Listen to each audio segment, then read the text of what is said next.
بسم الله الرحمن الرحيم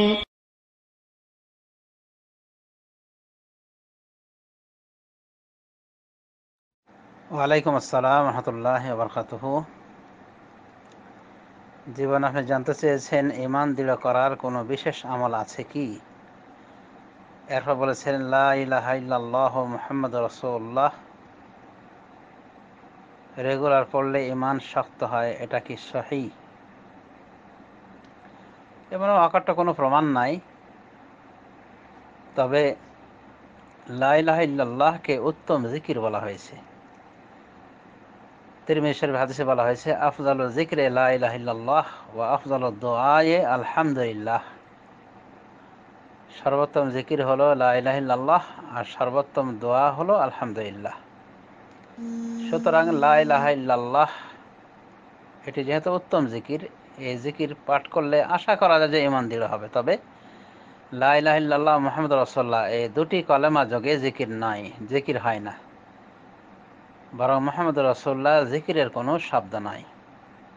বরং শাহাদাতের সময় আমাদের বলতে হবে লা ইলাহা ইল্লাল্লাহ মুহাম্মাদুর রাসূলুল্লাহ ওয়া আশহাদু আল্লা ইলাহা ইল্লাল্লাহ ওয়া আশহাদু আন্না মুহাম্মাদুর রাসূলুল্লাহ, বা যেভাবে এসেছে বিভিন্ন শব্দে এভাবে বলতে হবে।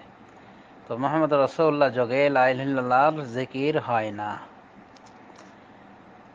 তো লা ইলাহা ইল্লাল্লাহ এমনি জিকির যেহেতু, আর আল্লাহ রাব্বুল আলামিন বলেন আলা বিযিকরিল্লাহি তাতমাইন্নুল কুলুব, সাবধান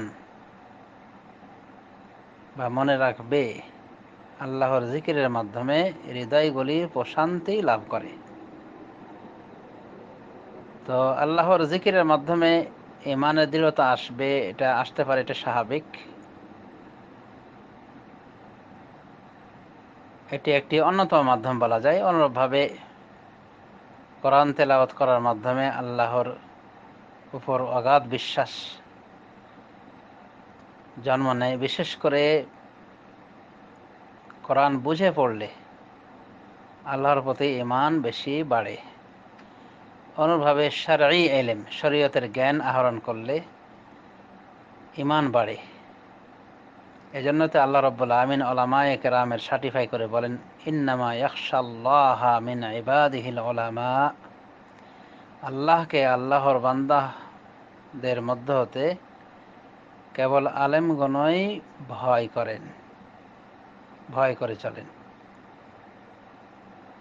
তো যারা প্রকৃত আলেম, শরীয়তের জ্ঞান যাদের ভিতরে রয়েছে, তারা আল্লাহকে ভয় করেন। এজন্য আমরা দেখি যে সাহাবায়ে কেরাম রাসূলুল্লাহ সাল্লাল্লাহু আলাইহি ওয়াসাল্লামের পরে তারা জ্ঞানী ছিলেন বেশি, এবং তারা সকলেই ছিলেন আল্লাহ ভীরু। রাসূলুল্লাহ সাল্লাল্লাহু আলাইহি ওয়াসাল্লাম পৃথিবীর সেরা জ্ঞানী, তাই তিনি আল্লাহকেও ভয় করতেন বেশি। হাদিসে এসেছেন, তিনি নিজেই বলেছেন আনা আখশাকুম লিল্লাহি ওয়া আতকাকুম লাহু, আমি আল্লাহকে বেশি বেশি ভয় করি তোমাদের মধ্যে হতে এবং তাকে বেশি ভয় করে চলি। তো জ্ঞানের মাধ্যমে তাকওয়া, পরহেজগারিতা বাড়ে, ঈমান বাড়ে।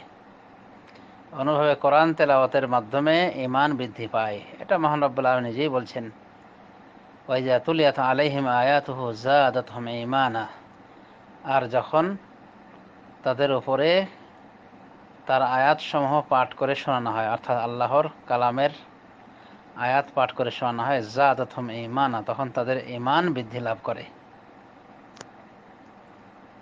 তো ঈমানের দৃঢ়তার জন্য এগুলি করণীয়, অর্থাৎ শরীয়তের জ্ঞান আহরণ করতে হবে এবং বিশেষ করে আল্লাহ সম্পর্কে জ্ঞান লাভ করা, তার আসমায়ে হোসনা সম্পর্কে জ্ঞান অর্জন করা, এগুলি ঈমানের ভিতরে আরও দৃঢ়তার সৃষ্টি হয়।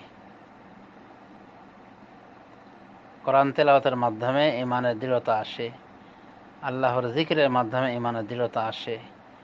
অনুরূপভাবে রাসূলুল্লাহ সাল্লাল্লাহু আলাইহি ওয়াসাল্লামের জীবনী অধ্যয়নের মাধ্যমে, তদরূপ সালাফে সালেহীনের জীবনী অধ্যয়নের মাধ্যমে ঈমানে দৃঢ়তা আসে। অনুভাবে আল্লাহর কাছে ঈমানের দৃঢ়তা কামনা করতে হবে। এই জন্য রাসূলুল্লাহ সাল্লাল্লাহু আলাইহি ওয়াসাল্লাম বেশি বেশি এই দোয়াটি করতেন ইয়া মুসাররিফাল কুলুব সররিফ কুলুবানা আলা তাআতিক। আর শব্দে এসেছে ইয়া মুকাল্লিবাল কুলুব সাব্বিত কলবি আলা দীনিক। এইভাবে দোয়া করার মাধ্যমেও ইমানে দৃঢ়তা আসতে পারে। অনুভাবে ইমানের যেগুলি পরিপন্থী ইমানের দৃঢ়তার, সেগুলি থেকে দূরে সরে থাকতে হবে। যেমন মুনাফিকদের সাথে উঠা বসা করা পরিত্যাগ করতে হবে, ভালো মানুষের সংসর্গে থাকতে হবে ইত্যাদি। এগুলির মাধ্যমে ইমানের দৃঢ়তা বাড়ে। মুত্তাকিদের সাথে উঠা বসা করলে ইমানের দৃঢ়তা বাড়ে। আশা করি আমরা বুঝতে পেরেছি। এক কথায় ইমানের বৃদ্ধি লাভের জন্যে, ইমানের দৃঢ়তার জন্যে অনেকগুলি পথ এবং পদ্ধতি রয়েছে। আল্লাহ রাব্বুল আলামিন আমাদের সবাইকে তৌফিক দান করুন যেন আমরা আমাদের ইমানকে সুদৃঢ় করতে পারি। আমিন। সাল্লাল্লাহু আলা নবী মুহাম্মদ।